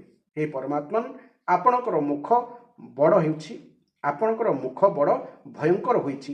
ଆପଣଙ୍କ ଜିଭ ଲହଲହ ହେଉଛି, ଆଖି ସୂର୍ଯ୍ୟ ପରି ଜାଜ୍ୱଲ୍ୟମାନ, ଭ୍ରୁକୁଟି କୁଟିଳ, ଦନ୍ତ ଅତ୍ୟନ୍ତ ତୀକ୍ଷ୍ଣ, ବେକରେ ଲମ୍ବିଛି ଅନ୍ତପୁଟାର ମାଳା, ବେକର କେଶରେ ରକ୍ତରେ ଜୁଡ଼ୁବୁଡ଼ୁ ହୋଇଯାଇଛି, କାନ ଦୁଇଟି ବର୍ଚ୍ଛା ପରି ଠିଆ ହୋଇଛି। ଆପଣଙ୍କର ସିଂହନାଦ ଦିଗ୍ବିଜୟମାନଙ୍କୁ ବି ଭୟଭୀତ କରିଦେଉଛି ଏବଂ ଶତ୍ରୁମାନଙ୍କୁ ଚିରି ଫାଡ଼ି ଦେବାକୁ ନଖ ଗୁଡ଼ିକ ପ୍ରସ୍ତୁତ ହୋଇ ରହିଛି। କିନ୍ତୁ ମୁଁ ଏସବୁ ଦେଖି କୌଣସି ପ୍ରକାର ଭୟଭୀତ ହେଉନାହିଁ। ହେ ଦୀନବନ୍ଧୁ, ମୁଁ ଭୟ କରୁଛି କେବଳ ଏହି ଅସହ୍ୟ ଓ ଉଗ୍ର ସଂସାର ଚକ୍ରରେ ପେଶି ହେବାଟାକୁ। ମୋତେ ମୋର କର୍ମପାଶରେ ବାନ୍ଧିଦେଇ ଏହି ଭୟଙ୍କର ଜନ୍ତୁମାନଙ୍କ ଭିତରେ ପକାଇ ଦିଆଯାଇଛି। ହେ ମୋର ସ୍ୱାମୀ, ଆପଣ ପ୍ରସନ୍ନ ହୋଇ ମୋତେ ସକଳ ଜୀବଙ୍କର ଏକମାତ୍ର ଶରଣ ଓ ମୋକ୍ଷ ସ୍ୱରୂପ ଆପଣଙ୍କ ଚରଣ କମଳର ଆଶ୍ରୟକୁ କେବେ ଡାକି ନେବେ? हे ଅନନ୍ତ ମୁଁ ଯେଉଁ ଯେଉଁ ଯୋନିରେ ଜନ୍ମ ପାଇଲି ସବୁଠାରେ ପ୍ରିୟଜନଙ୍କର ବିୟୋଗ ଓ ଅପ୍ରିୟଜନଙ୍କର ସଂଯୋଗରେ ମିଳୁଥିବା ଦୁଃଖର ଅଗ୍ନିରେ ବହୁତ ଜଳିଛି। ପୁଣି ସେହି ଦୁଃଖ ବିନାଶ କରିବାରେ ଯେଉଁ ସବୁ ଉପାୟ ବା ଔଷଧ ରହିଛି ଦେଖିଲି ତାହା ମଧ୍ୟ ଦୁଃଖ ସ୍ୱରୂପ। ନିଜଠାରୁ ଭିନ୍ନ ହୋଇଥିବା ବସ୍ତୁକୁ ଆତ୍ମା ବୋଲି ଭାବି ମୁଁ କେବେଠୁ ଏ ଯୋନି ସେ ଯୋନି ହୋଇ ଘୁରୁଛି, ତାହାର କିଛି ଠିକଣା ନାହିଁ। ଏଥର ଆପଣ ହିଁ ମୋତେ ଏପରି କିଛି ଉପାୟ କହିଦିଅନ୍ତୁ ଯାହାକୁ ଆଶ୍ରୟ କରି ମୁଁ ଆପଣଙ୍କ ଚରଣର ସେବା ଭକ୍ତି ଲାଭ କରିପାରିବି। ପ୍ରଭୁ ଆପଣ ହେଉଛନ୍ତି ମୋର ଅତ୍ୟନ୍ତ ପ୍ରିୟ, ମୋର ଅହେତୁକ ହିତୈଷୀ ବା ସୁହୃଦ ବା ବନ୍ଧୁ। ଆପଣ ହିଁ ବାସ୍ତବରେ ସମସ୍ତଙ୍କର ପରମାରାଧ୍ୟ। ବ୍ରହ୍ମା ଗାନ କରିଥିବା ଆପଣଙ୍କର ଲୀଳା କଥା ସବୁ ମୁଁ ଗାନ କରି କରି ଅତି ସହଜରେ ରାଗ ଆଦି ପ୍ରାକୃତ ଗୁଣମାନଙ୍କର ମୁକ୍ତ ହୋଇ ସଂସାରର ଦୁଃଖ କଷ୍ଟକୁ ଅତିକ୍ରମ କରିଯିବି। କାରଣ ଏହାଦ୍ୱାରା ଆପଣଙ୍କ ଚରଣ ଯୁଗଳକୁ ଆଶ୍ରୟ କରି ରହିଥିବା ଭକ୍ତ ପରମହଂସ ମହାତ୍ମାମାନଙ୍କର ସଙ୍ଗ ମୋତେ ନିଶ୍ଚୟ ମିଳିଯିବ। ହେ ଭଗବାନ ନୃସିଂହ ଆପଣ ଯାହାକୁ ଉପେକ୍ଷା କରିଦିଅନ୍ତି ତାହାର ଦୁଃଖ ଦୂର କରିବା ନିମନ୍ତେ ଯେତେ ଉପାୟ କଲେ ବି ସେସବୁ ଅକାମୀ ହୋଇଯାଏ। ଏପରି କି ଆପଣ ଉପେକ୍ଷା କରିଦେଲେ ପିତା ମାତା ନିଜ ସନ୍ତାନକୁ ବି ରକ୍ଷା କରିପାରନ୍ତି ନାହିଁ, ଔଷଧ ରୋଗ ଦୂର କରିପାରେ ନାହିଁ ଏବଂ ସମୁଦ୍ରରେ ବୁଡ଼ି ଯାଉଥିବା ଲୋକକୁ ନୌକା ମଧ୍ୟ ବଞ୍ଚାଇ ପାରେ ନାହିଁ। ସତ୍ତ୍ୱ ଆଦି ଗୁଣଭେଦରେ ବିଭିନ୍ନ ସ୍ୱଭାବର ଯେତେ ସବୁ ଝୋଟ ବଡ଼ ବ୍ରହ୍ମା ଆଦି କର୍ତ୍ତା ଅଛନ୍ତି ଆପଣ ହିଁ ହେଉଛନ୍ତି ସେହି ସମସ୍ତଙ୍କର ପ୍ରେରକ।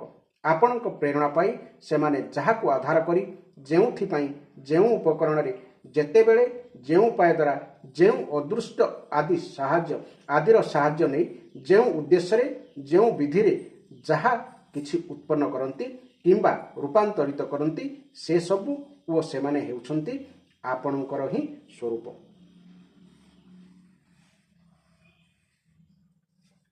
ପରମ ପୁରୁଷଙ୍କର ଇଚ୍ଛା ଅନୁସାରେ କାଳ ଦ୍ୱାରା ଗୁଣମାନଙ୍କରେ କ୍ଷୋଭ ଉତ୍ପନ୍ନ କଲେ ମାୟା ମନଃ ପ୍ରଧାନ ଲିଙ୍ଗ ଶରୀର ନିର୍ମାଣ କରିଥାଏ।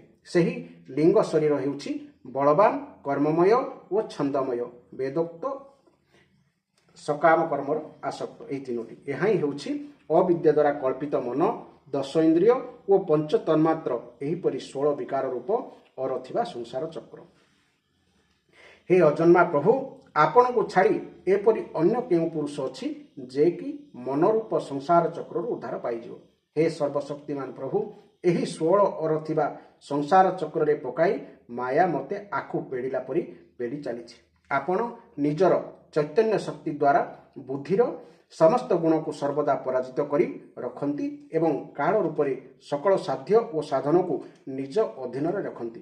ମୁଁ ଆପଣଙ୍କର ଶରଣାପନ୍ନ, ଆପଣ ମୋତେ ଏଥିରୁ ଉଦ୍ଧାର କରି ନିଜ ପାଖକୁ ନେଇଯାଆନ୍ତୁ। ହେ ଭଗବାନ ସଂସାରର ଲୋକେ ଯେଉଁ ଆୟୁ ଲକ୍ଷ୍ମୀ ଐଶ୍ୱର୍ଯ୍ୟ ପାଇଁ ସଦାସର୍ବଦା ଅତ୍ୟନ୍ତ ଲାଳାୟିତ ହେଉଥାନ୍ତି, ସ୍ୱର୍ଗରେ ମିଳୁଥିବା ସମସ୍ତ ଲୋକପାଳଙ୍କର ସେହି ସବୁ ଐଶ୍ୱର୍ଯ୍ୟକୁ ମୁଁ ବହୁତ ଦେଖି ସାରିଛି। ମୋର ପିତା ଯେତେବେଳେ ସାମାନ୍ୟ ଟିକିଏ କ୍ରୋଧ ପ୍ରକାଶ ପାଇଁ ଅଟ୍ଟହାସ୍ୟ କରୁଥିଲେ ଓ ଟିକିଏ ଆଖି ତରାଟି ଚାହିଁ ଦେଉଥିଲେ ସେତେବେଳେ ସକଳ ସ୍ୱର୍ଗ ସମ୍ପଦ ନଷ୍ଟଭ୍ରଷ୍ଟ ହୋଇଯାଇଥିଲା। କିନ୍ତୁ ଆପଣ ମୋର ସେହି ପିତାଙ୍କୁ ବି ମାରିଦେଲେ। ତେଣୁ ମୁଁ ବ୍ରହ୍ମଲୋକର ଆୟୁ ଲକ୍ଷ୍ମୀ ଐଶ୍ୱର୍ଯ୍ୟ ଓ ସାଂସାରିକ ପ୍ରାଣୀମାନେ ଚାହୁଁଥିବା ଇନ୍ଦ୍ରିୟ ଭୋଗ ଆଦି ଚାହେଁ ନାହିଁ। କାରଣ ମୁଁ ଜାଣେ ଯେ ଅତ୍ୟନ୍ତ ଶକ୍ତିଶାଳୀ କାଳର ରୂପ ଧରି ଆପଣ ସେସବୁକୁ କବଳିତ କରି ରଖିଛନ୍ତି। ତେଣୁ ଆପଣ ମୋତେ ଆପଣଙ୍କର ଦାସମାନଙ୍କ ନିକଟକୁ ନେଇଯାଆନ୍ତୁ। ବିଷୟ ଭୋଗର କଥା ଶୁଣିବାକୁ ହିଁ ମଧୁର, କିନ୍ତୁ ବାସ୍ତବରେ ତାହା ମୃଗ ତୃଷ୍ଣାର ଜଳ ପରି ନିତାନ୍ତ ମିଥ୍ୟା। ଯେଉଁ ଶରୀରରେ ତାହା ଭୋଗ କରାଯାଏ ତାହା ମଧ୍ୟ ହେଉଛି ଅଗଣିତ ବ୍ୟାଧିର ମନ୍ଦିର। ସେହି ମିଥ୍ୟା ବିଷୟ ଭୋଗର ମୂଲ୍ୟ ବା କେତେ ଏବଂ ସେହି ବ୍ୟାଧି ମନ୍ଦିର ଶରୀରର ସ୍ଥାୟିତ୍ୱ ବା କେତେ? ସେହି ଉଭୟ ବସ୍ତୁ କ୍ଷଣଭଙ୍ଗୁର ଓ ଅସାର ବୋଲି ଜାଣି ମଧ୍ୟ ମନୁଷ୍ୟ ସେ ସବୁ ପ୍ରତି ବିରକ୍ତ ହୁଏ ନାହିଁ, ତାର ବୈରାଗ୍ୟ ଉଦୟ ହୁଏ ନାହିଁ। ସେଥିପାଇଁ ବଡ଼ କଷ୍ଟରେ ମିଳୁଥିବା ସେହି ଅସାର ଭୋଗର କ୍ଷୁଦ୍ର କ୍ଷୁଦ୍ର ମଧୁ ବିନ୍ଦୁ ଦ୍ୱାରା ମଧ୍ୟ ମନୁଷ୍ୟ ନିଜ କାମନାର ଜ୍ୱାଳାକୁ ଶାନ୍ତ କରିବାକୁ ଚେଷ୍ଟା କରିଚାଲେ। ପ୍ରଭୁ ଏହି ତମଗୁଣୀ ଅସୁର ବଂଶରେ ରଜଗୁଣ ଧରି ଜନ୍ମ ହୋଇଥିବା ମୁଁ କେଉଁଠି ଏବଂ ଆପଣଙ୍କର ଅନନ୍ତ କୃପା କେଉଁଠି? ଆହା, ଯେଉଁ କରକମଳକୁ ଆପଣ କେବେ ବ୍ରହ୍ମା ଶିବ ଓ ଲକ୍ଷ୍ମୀଙ୍କ ଶିରରେ ମଧ୍ୟ ରଖନ୍ତି ନାହିଁ, ଆଜି ଆପଣଙ୍କର ସେହି परम प्रसाद स्वरूप तथा सकल संताप हारी कर कमल आपण मो शिर उपरे रखिछन्ति। मु आज धन्य होइगली। संसारी मनुष्य मानक मध्यरे जो छोट छोट छोट बड़ भेदभाव रही थाए आपणक भितरे सेपरी भेदभाव नाही, कारण आपण हेउछन्ति समस्तଙ୍କର आत्मा ओ अहेतुक प्रेमी।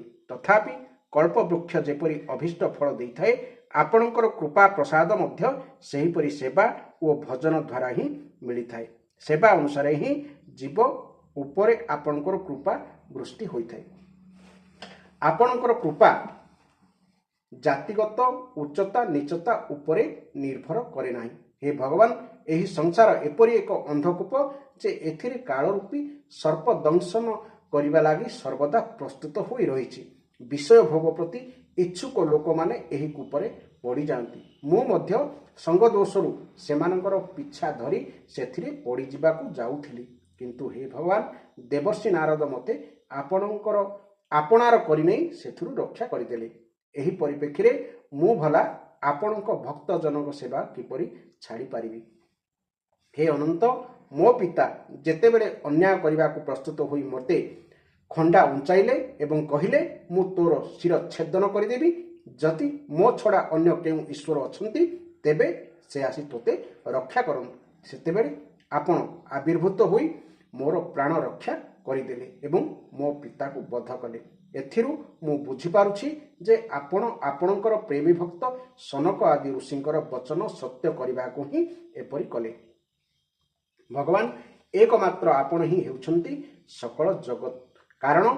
एहार आद्यरे आपण ही कारण उपरे रहिथिले, अंतरे मध्य आपण ही अवधि रूपरे रहिबे एवं मध्यकाल रे भी केवल आपण ही प्रतीति रूपरे रहिछन्ति। आपण निज माया द्वारा गुणमानकर परिणाम स्वरूप एही जगत सृष्टि करी एथिरे प्रथमरो ही विद्यमान अछन्ति। तथापि आपण एथिरे प्रवेश करिवार लीला करन्ति एवं सेही सब गुण रे युक्त होई अनेक बोली बोध हुअन्ति। भगवान, ए जगत रे जहा किछि कार्य कारण रूप में प्रतीयमान हेउछि वास्तव में आपण ही से सबु एवं आपण से सबरु ही भिन्न मध्य। निज पर भेदभाव तो हेउछि अर्थहीन शब्द मानकर भेलिकी। काहीकि ना कार्य ओ कारण दृष्टिरु बीज ओ वृक्ष परस्पर ठारू भिन्न होई मध्य गंध तन्मात्ररु दृष्टिरु जेपरि उभय एक ठीक सेहीपरि जे जेउथिरि जन्म ठीक सेहीपरि जे जेउथिरु जन्म स्थिति लय ओ प्रकाश लाभ करे से ताहारी स्वरूप होइथाए। भगवान, आपण एही समग्र विश्व को निजे ही निज भितरे विलय करिदेई आत्मसुख अनुभव करिबा पूर्वक निष्क्रिय होई जाई प्रलय जल शयन करती। सेतेबेले आपण स्वयं सिद्ध जोग द्वारा बाह्य दृष्टि बंद करदेई निज स्वरूपर प्रकाश रे निद्रा को विलीन कर दियंती एवं तुरीय पद्मपदरे स्थित हो जाती। सेतेबेले आपण तम गुण रे युक्त हुअंती नाही कि विषय ग्रहण करती नाही। आपण निजर काल शक्ति द्वारा प्रकृतिर गुण मान को प्रेरित करती। तेणु एही ब्रह्मांड हेउछि आपणकर ही शरीर। पूर्वे यह आपणक भितरे ही लीन हो जाइथिला। प्रलयकालीन जल शेष शय्यार शयन करिଥିବା अवस्थारे आपण जेतेबेले जोग निद्रा रूप समाधि त्याग करदेले सेतेबेले अति क्षुद्र बट बीजरू विशालकाय बट वृक्ष उत्पन्न होला परी आपणक नाभि कमलरू ब्रह्मांड कमल उत्पन्न होइगला।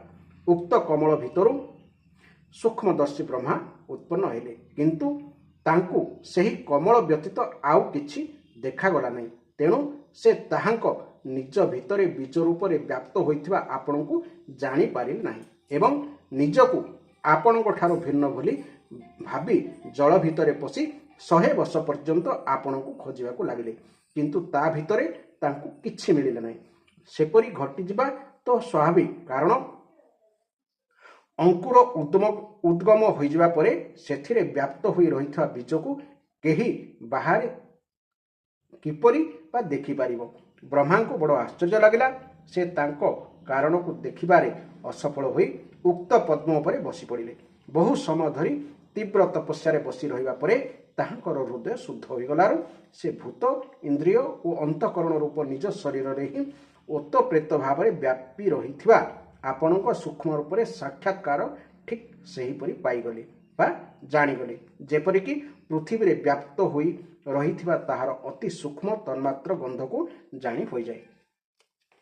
ବିରାଟ ପୁରୁଷଙ୍କର ସହସ୍ର ସହସ୍ର ମୁଖମଣ୍ଡଳ, ଚରଣ, ଶିର, ହସ୍ତ, ଜଙ୍ଘ, ନାସିକା, ମୁଖ, କର୍ଣ୍ଣ, ନେତ୍ର, ଆଭୂଷଣ ଓ ଆୟୁଧ ଥିଲା। ତାହାଙ୍କର ଅଙ୍ଗ ରୂପରେ 14 ଲୋକ ଶୋଭା ପାଉଥିଲା। ତାହା ଥିଲା ଆପଣଙ୍କର ଏକ ଲୀଳାମୟ ମୂର୍ତ୍ତି। ସେହି ରୂପର ଦର୍ଶନ ପାଇ ବ୍ରହ୍ମାଙ୍କୁ ବଡ଼ ଆନନ୍ଦ ଲାଗିଲା। ରଜଗୁଣ ଓ ତମଗୁଣର ପ୍ରତୀକ ରୂପେ ମଧୁ ଓ କୈଟଭ ନାମକ 2 ଜଣ ବଳବାନ ଦୈତ୍ୟ ଥିଲେ। ସେମାନେ ବେଦ ଚୋରାଇ ନେଇଯିବାରୁ ସେତେବେଳେ ଆପଣ ହୟଗ୍ରୀବ ଅବତାର ଗ୍ରହଣ କଲେ ଏବଂ ସେହି 2 ଦୈତ୍ୟକୁ ମାରି ସତ୍ୱଗୁଣ ରୂପୀ ସ୍ତୁତିମାନଙ୍କୁ ବା ବେଦ ସମୂହକୁ ବ୍ରହ୍ମାଙ୍କୁ ଫେରାଇ ଦେଲେ। ମହାତ୍ମାମାନେ କହନ୍ତି, ସେହି ସତ୍ୱଗୁଣ ହିଁ ହେଉଛି ଆପଣଙ୍କ ପ୍ରିୟ ଶରୀର।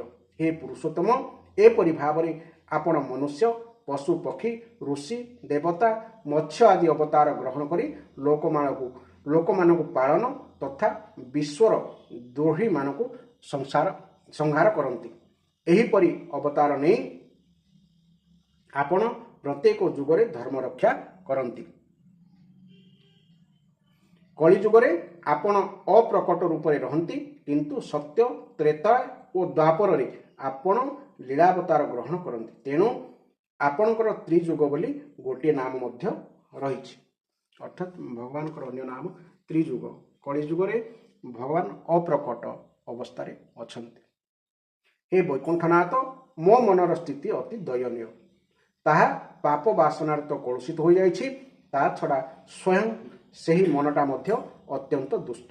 ବିଭିନ୍ନ କାମନାରେ ସେ ପ୍ରାୟତଃ ଆତୁର ହୋଇ ରହିଛି ଏବଂ ହର୍ଷ, ଶୋକ, ଭୟ ତଥା ଲୋକ ପରଲୋକ, ଧନ, ପତ୍ନୀ, ପୁତ୍ର ଆଦିର ଚିନ୍ତାରେ ବ୍ୟାକୁଳ ହେଉଛି। ଆପଣଙ୍କ ଲୀଳା କଥା ତାଙ୍କୁ ଆଦୌ ଭଲ ଲାଗୁନାହିଁ। ଏ ମନ ହେତୁ ମୁଁ ବଡ଼ ଦୀନ ଦୁଃଖୀ ହୋଇ ରହିଛି। ଏପରି ମନ ସଙ୍ଗରେ ରହି ମୁଁ ଆପଣଙ୍କର ସ୍ୱରୂପ ଚିନ୍ତନ ବା କିପରି କରିପାରିବି? ହେ ଅଚ୍ୟୁତ, ମୋର ଜିହ୍ୱା ସବୁବେଳେ ଅତୃପ୍ତ ରହୁଛି ଏବଂ ସ୍ୱାଦିଷ୍ଟ ରସ ଆଡ଼କୁ ଆକର୍ଷିତ କରୁଛି। ଜନନେନ୍ଦ୍ରିୟ ସୁନ୍ଦର ସ୍ତ୍ରୀଙ୍କ ଆଡ଼କୁ, ତ୍ୱଚା ବା ଚର୍ମ ସୁକୋମଳ ସ୍ପର୍ଶ ଆଡ଼କୁ, ଉଦର ଭୋଜନ ଆଡ଼କୁ, କର୍ଣ୍ଣ ମଧୁର ସଙ୍ଗୀତ ଆଡ଼କୁ, ନାସିକା ବିଭିନ୍ନ ସୁଗନ୍ଧ ଆଡ଼କୁ ଏବଂ ଚପଳ ନୟନ ସୌନ୍ଦର୍ଯ୍ୟ ଆଡ଼କୁ ମୋତେ ଆକର୍ଷିତ କରୁଛି। ଏମାନଙ୍କ ଛଡ଼ା କର୍ମେନ୍ଦ୍ରିୟମାନେ ମଧ୍ୟ ଜୀବକୁ ନିଜ ନିଜର ବିଷୟ ଆଡ଼କୁ ନେଇଯିବାକୁ ଟାଣୁଛନ୍ତି। ବହୁ ପତ୍ନୀଙ୍କ ପୁରୁଷକୁ ତାର ପତ୍ନୀମାନେ ଯେପରି ଘେରିଯାଇ ନିଜ ନିଜ ଶୟନ କକ୍ଷକୁ ନେବାକୁ ଟାଣନ୍ତି, ଏ ଜୀବର ଅବସ୍ଥା ମଧ୍ୟ ବର୍ତ୍ତମାନ ସେହିପରି ପୁରୁଷର ଅବସ୍ଥା ପରି ହୋଇଯାଇଛି। ଜୀବ ଏପରି ଭାବରେ ନିଜ କର୍ମବନ୍ଧନରେ ବାନ୍ଧି ହୋଇ ସଂସାର ରୂପୀ ବୈତରଣୀ ନଦୀରେ ପଡ଼ିଯାଇଛି। ବାରମ୍ବାର ଜନ୍ମ ଓ ମୃତ୍ୟୁ କର୍ମ ଭୋଗ କରି କରି ସେ ଭୟଭୀତ ହୋଇଯାଇଛି। ଏହା ନିଜର ତାହା ପରର ଏପରି ଭେଦଭାବ କରି ସେ କାହା ସହିତ ମିତ୍ରତା କରୁଛି ତ କାହା ସହିତ ଶତ୍ରୁତା କରୁଛି। ମୂଢ଼ ଜୀବମାନଙ୍କର ଏପରି ଦୁର୍ଦ୍ଦଶା ଦେଖି ହେ ପ୍ରଭୁ, ଆପଣ କରୁଣାରେ ଦ୍ରବିତ ହୋଇଯାଆନ୍ତୁ। ସର୍ବଥା ଭବ ନଦୀର ଆରପାରିରେ ରହୁଥିବା ହେ ଭଗବାନ, ଏହି ପ୍ରାଣୀମାନଙ୍କୁ ମଧ୍ୟ ଭବ ନଦୀର ଆରପାରିକୁ ନେଇଯାଆନ୍ତୁ। ହେ ଜଗଦ୍ଗୁରୁ, ଆପଣ ହେଉଛନ୍ତି ଏ ସୃଷ୍ଟିର ଉତ୍ପତ୍ତି, ସ୍ଥିତି ଓ ପାଳନକର୍ତ୍ତା। ଏ ପରିପ୍ରେକ୍ଷୀରେ ଜୀବମାନଙ୍କୁ ଭବ ନଦୀ ପାର କରାଇ ଦେବା ନିମନ୍ତେ ଆପଣଙ୍କୁ କ'ଣ ବା ପ୍ରୟାସ କରିବାକୁ ପଡ଼ିବ? ହେ ଦୀନଜନମାନଙ୍କର ପରମ ହିତୈଷୀ ପ୍ରଭୁ, ପଥଭ୍ରଷ୍ଟ ମୂଢ଼ମାନଙ୍କ ପ୍ରତି ମହତ୍ ପୁରୁଷମାନଙ୍କ କୃପା ବିଶେଷ ଆବଶ୍ୟକ ସତ, କିନ୍ତୁ ମୁଁ ଯେହେତୁ ଆପଣଙ୍କ ପ୍ରିୟଜନଙ୍କ ସେବାରେ ନିମଗ୍ନ ରହିଛି, ସେହି କୃପାରେ ମୋର କ'ଣ ବା ପ୍ରୟୋଜନ? ହେ ପରମାତ୍ମନ୍, ମୁଁ ଏହି ଦୁସ୍ତର ଭବ ବୈତରଣୀକୁ ବି ଆଦୌ ଭୟ କରେ ନାହିଁ, କାରଣ ମୋର ଚିତ୍ତ ଏହି ନଦୀରେ ମଗ୍ନ ନୁହେଁ। ଆପଣଙ୍କର ଯେଉଁ ଲୀଳାଗାନ ସ୍ୱର୍ଗର ଅମୃତ ଠାରୁ ବି ଶ୍ରେଷ୍ଠ, ଯାହା ପରମ ଅମୃତ, ମୋର ଚିତ୍ତ ସର୍ବଦା ସେହି ଲୀଳାଗାନରେ ନିମଗ୍ନ ରହେ। ମୁଁ କେବଳ ସେହି ମୂଢ଼ ପ୍ରାଣୀମାନଙ୍କ ପାଇଁ ଶୋକ କରୁଛି, ଯେଉଁମାନେ କି ଆପଣଙ୍କ ଗୁଣଗାନ ପ୍ରତି ବିମୁଖ ହୋଇ ଇନ୍ଦ୍ରିୟ ସୁଖ ନିମନ୍ତେ, ମାୟାମୟ ମିଥ୍ୟା ସୁଖ ପାଇବା ନିମନ୍ତେ ମୁଣ୍ଡରେ ସଂସାରର ଭାରି ବୋଝ ବୋହି ହୋଇ ଚାଲୁଛନ୍ତି। ହେ ମୋର ସ୍ୱାମୀ, ବଡ଼ ବଡ଼ ମୁନି ଋଷିମାନେ ମଧ୍ୟ ପ୍ରାୟ ନିଜର ମୁକ୍ତି ନିମନ୍ତେ ହିଁ ନିର୍ଜନ ବନକୁ ଯାଇ ମୌନ ବ୍ରତ ଧାରଣ କରନ୍ତି। ଅନ୍ୟମାନଙ୍କ ମଙ୍ଗଳ ନିମନ୍ତେ କେହି ବିଶେଷ ପ୍ରଯତ୍ନ କରନ୍ତି ନାହିଁ। କିନ୍ତୁ ପ୍ରଭୁ ମୁଁ ଏହି ଭୁଲ ବାଟରେ ଚାଲିଥିବା ଅସହାୟ ଗରିବମାନଙ୍କୁ ଛାଡ଼ିଦେଇ ଏକାକୀ ମୁକ୍ତି ହୋଇଯିବାକୁ ଚାହେଁ ନା। ତା ଛଡ଼ା ଏହି ପଥଭ୍ରଷ୍ଟ ପ୍ରାଣୀମାନଙ୍କ ନିମନ୍ତେ ଆପଣଙ୍କ ବ୍ୟତୀତ ଅନ୍ୟ କୌଣସି ସହାୟକ ଥିବାର ତ ମୋତେ ଦେଖାଯାଉନାହିଁ। ଦୁଇ ହାତରେ ଖୁବ୍ ଜୋରରେ ଯାଦୁ କୁଣ୍ଡାଉଥିବା ଲୋକକୁ ଯେପରି ପ୍ରଥମେ କିଛି ସୁଖ ମିଳୁଥିଲେ ବି ପରେ ଜଳାପୋଡ଼ା ରୂପେ ଦୁଃଖ ହିଁ ମିଳିଥାଏ, ଗୃହରେ ବାନ୍ଧି ହୋଇ ରହିଯାଇଥିବା ଲୋକଙ୍କୁ ମଧ୍ୟ ଯେଉଁ ମୈଥୁନ ଆଦି ସୁଖ ମିଳିଥାଏ ତାହା ହେଉଛି ସେହିପରି ଅତ୍ୟନ୍ତ ତୁଚ୍ଛ ଓ ଦୁଃଖ ରୂପ। କିନ୍ତୁ ଏପରି ଭୁଲ ପଥ ଧରିଥିବା ଅଜ୍ଞାନୀ ମନୁଷ୍ୟ ଏତେ ଦୁଃଖ ସହିବା ପରେ ମଧ୍ୟ ସେହି ବିଷୟ ସୁଖକୁ ଛାଡ଼େ ନାହିଁ। ବିପରୀତ ପକ୍ଷେ ଧୀର ପୁରୁଷ କୁଣ୍ଡେଇ ନ ହୋଇ କଣ୍ଡୁର ଆବେଗକୁ ସହିଯିବା ପରି କାମ ଆଦି ଆବେଗକୁ ସହିଯାଆନ୍ତି। ସହିଗଲେ ହିଁ ସେସବୁ ଆବେଗ ନଷ୍ଟ ହୋଇଯାଏ। ହେ ପୁରୁଷୋତ୍ତମ, ମୋକ୍ଷର 10ଟି ମୁଖ୍ୟ ପନ୍ଥା ରହିଛି, ଯଥା ମୌନ, ବ୍ରହ୍ମଚର୍ଯ୍ୟ, ଶାସ୍ତ୍ର ଶ୍ରବଣ, ତପସ୍ୟା, ସ୍ୱାଧ୍ୟାୟ, ସ୍ୱଧର୍ମ ପାଳନ, ଯୁକ୍ତିଯୁକ୍ତ ଶାସ୍ତ୍ର ବ୍ୟାଖ୍ୟା, ଏକାନ୍ତବାସ, ଜପ ଓ ସମାଧି। କିନ୍ତୁ ଯାହାର ଇନ୍ଦ୍ରିୟମାନେ ସଂଯତ ନୁହନ୍ତି ତା ନିମନ୍ତେ ଏଗୁଡ଼ିକ କେବଳ ଜୀବିକା ଉପାର୍ଜନର ପନ୍ଥା ହୋଇ ରହିଯାଏ। ପୁଣି ଦାମ୍ଭିକ ଲୋକଙ୍କ ନିମନ୍ତେ ତ ଏସବୁ ବାହାନାରେ ପରିଣତ ହୋଇଯାଏ। ସେମାନଙ୍କର ଗୁମର ନ ଖୋଲିଯିବା ପର୍ଯ୍ୟନ୍ତ ଏସବୁ ସେମାନଙ୍କର ଜୀବନ ନିର୍ବାହ ପନ୍ଥା ହୋଇ ରହିଥାଏ। କିନ୍ତୁ ଗୁମର ଖୋଲିଯିବା ପରେ ତାହା ମଧ୍ୟ କେଉଁଆଡ଼େ ଉଭେଇଯାଏ। ବୀଜ ଓ ଅଙ୍କୁର ପରି ଆପଣଙ୍କର ଦୁଇଟି ରୂପ ରହିଛି ବୋଲି ବେଦଗଣ କହନ୍ତି। ସେହି ଦୁଇଟି ରୂପ ହେଉଛି କାର୍ଯ୍ୟ ଓ କାରଣ। ବାସ୍ତବରେ ଆପଣଙ୍କର ପ୍ରାକୃତ ରୂପ ନାହିଁ, କିନ୍ତୁ ଏହି କାର୍ଯ୍ୟ ଓ କାରଣ ରୂପ ଛଡ଼ା ଆପଣଙ୍କୁ ଜାଣିବାର ଅନ୍ୟ କୌଣସି ଉପାୟ ମଧ୍ୟ ନାହିଁ। କାଷ୍ଠ ଘର୍ଷଣ ଦ୍ୱାରା ଯେପରି ଅଗ୍ନି ଉତ୍ପନ୍ନ କରାଯାଏ, ଯୋଗୀଜନମାନେ ସେହିପରି ଭକ୍ତି ଯୋଗ ସାଧନା ଦ୍ୱାରା ଆପଣଙ୍କୁ କାର୍ଯ୍ୟ ଓ କାରଣରେ ଖୋଜି ବାହାର କରିପାରନ୍ତି। କାରଣ ଏହି ଦୁଇଟି କାର୍ଯ୍ୟ ଓ କାରଣ ଆପଣଙ୍କ ଠାରୁ ପୃଥକ୍ ନୁହନ୍ତି, ଉଭୟ ଆପଣଙ୍କର ହିଁ ସ୍ୱରୂପ। ହେ ଅନନ୍ତ ପ୍ରଭୁ, ବାୟୁ, ଅଗ୍ନି, ଭୂମି, ଆକାଶ, ଜଳ, ପଞ୍ଚ ତନ୍ମାତ୍ର, ପ୍ରାଣ, ଇନ୍ଦ୍ରିୟ, ମନ, ଚିତ୍ତ, ଅହଙ୍କାର, ସକଳ ଜଗତ ଏବଂ ସଗୁଣ ଓ ନିର୍ଗୁଣ ଏ ସମସ୍ତ ରୂପରେ ଆପଣ ହିଁ ବିଦ୍ୟମାନ। ଅଧିକ ଆଉ କ'ଣ କହିବି? ମନ ଓ ବାଣୀ ଦ୍ୱାରା ଯାହା କିଛି ନିରୂପଣ କରାଯାଇଥାଏ ସେସବୁ ମଧ୍ୟ ଆପଣଙ୍କ ଠାରୁ ପୃଥକ୍ ନୁହନ୍ତି। ସମସ୍ତ କୀର୍ତ୍ତିର ଆଶ୍ରୟ ହେ ଭଗବାନ। ଏହି ସତ୍ତ୍ୱ ଆଦି ଗୁଣ ଏବଂ ଏସବୁର ଗୁଣରେ ପରିଣାମ ମହତ୍ ଆଦି ଦେବତା, ମନୁଷ୍ୟ ଏବଂ ମନ ଆଦି କେହି ବି ଆପଣଙ୍କ ସ୍ୱରୂପ ଜାଣିବା ନିମନ୍ତେ ସମର୍ଥ ନୁହନ୍ତି, କାରଣ ଏସବୁର ଆଦି ଅନ୍ତ ରହିଛି। କିନ୍ତୁ ଆପଣ ହେଉଛନ୍ତି ଅନାଦି ଓ ଅନନ୍ତ। ଏପରି ବିଚାର କରି ଜ୍ଞାନୀଜନମାନେ ଶବ୍ଦମାନଙ୍କ ମାୟାରେ ପଡ଼ନ୍ତି ନାହିଁ।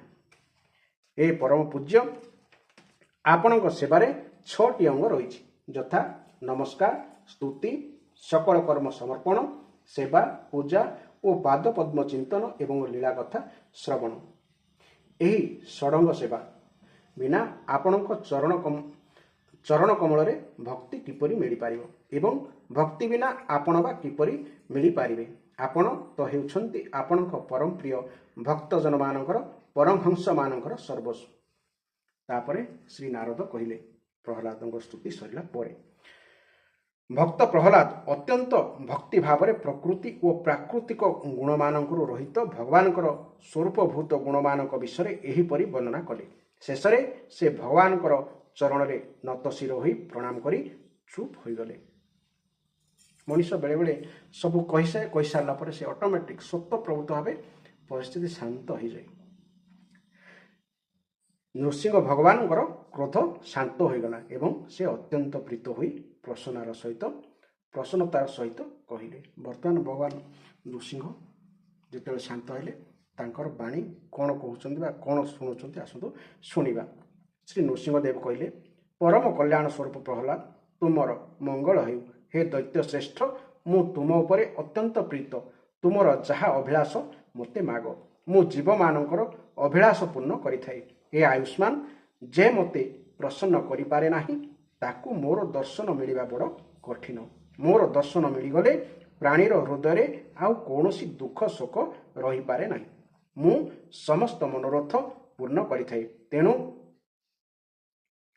ସବୁ କଲ୍ୟାଣକାମୀ ପରମ ଭାଗ୍ୟବାନ ସାଧୁଜନ ଜିତେନ୍ଦ୍ରିୟ ହୋଇ ନିଜର ସକଳ ବୃତ୍ତି ଲଗାଇ ମୋତେ ପ୍ରସନ୍ନ କରିବାକୁ ପ୍ରଯତ୍ନ କରିଥାନ୍ତି। ତାପରେ ଶ୍ରୀ ନାରଦ କହିଲେ, ଅସୁର କୁଳଭୂଷଣ ପ୍ରହ୍ଲାଦ ତ ଭଗବାନଙ୍କର ଅନ୍ୟାନ୍ୟ ପ୍ରେମୀ ବି ଥିଲେ। ତେଣୁ ସେ ମହା ଲୋକଙ୍କୁ ମଧ୍ୟ ପ୍ରଲୋଭନରେ ପକାଇ ଦେଉଥିବା ବିଭିନ୍ନ ବର ଦ୍ୱାରା ତାଙ୍କୁ ପ୍ରଲୁବ୍ଧ କରାଯିବା ପରେ ମଧ୍ୟ ସେ ସବୁକୁ ଇଚ୍ଛା କଲେ ନାହିଁ। ଅର୍ଥାତ୍ ନୃସିଂହ ଭଗବାନ ଯେତେବେଳେ ପ୍ରହ୍ଲାଦକୁ ବର ମାଗିବା ପାଇଁ କହିଲେ, ସେ ଅନେକ ପ୍ରଲୁବ୍ଧ ଦେଖିଥିଲେ ମଧ୍ୟ ପ୍ରହ୍ଲାଦ କୌଣସି ବର ବା ସାଂସାରିକ ବର ମାଗି ନଥିଲେ। ଏହାପରେ ସେ କ'ଣ କ'ଣ ବର ମାଗିଥିଲେ ଏବଂ ପିତାଙ୍କର ମଧ୍ୟ ତାଙ୍କର ମୁକ୍ତି କିପରି ହୋଇଥିଲା, ସେସବୁ ବିଷୟରେ ଆମେ ଆଗାମୀ ଅଧ୍ୟାୟରେ ଶୁଣିବା। ଏହି ଅଧ୍ୟାୟ ଦୀର୍ଘମୂଳକ ହେବା ହେତୁ ଧୀରେ ଧୀରେ ଏହାକୁ ଶ୍ରବଣ କଲେ ସମସ୍ତ କଥା ଏଥିରେ ବୁଝିପାରିବେ। ଏହି ଅଧ୍ୟାୟ ଆପଣମାନେ ଶ୍ରବଣ କରିଥିବାରୁ ଭଗବାନ ଆପଣମାନଙ୍କୁ କୃପା ପ୍ରଦାନ କରନ୍ତୁ। ଜୟ ଜଗନ୍ନାଥ, ଜୟ ଜଗନ୍ନାଥ, ଜୟ ଜଗନ୍ନାଥ।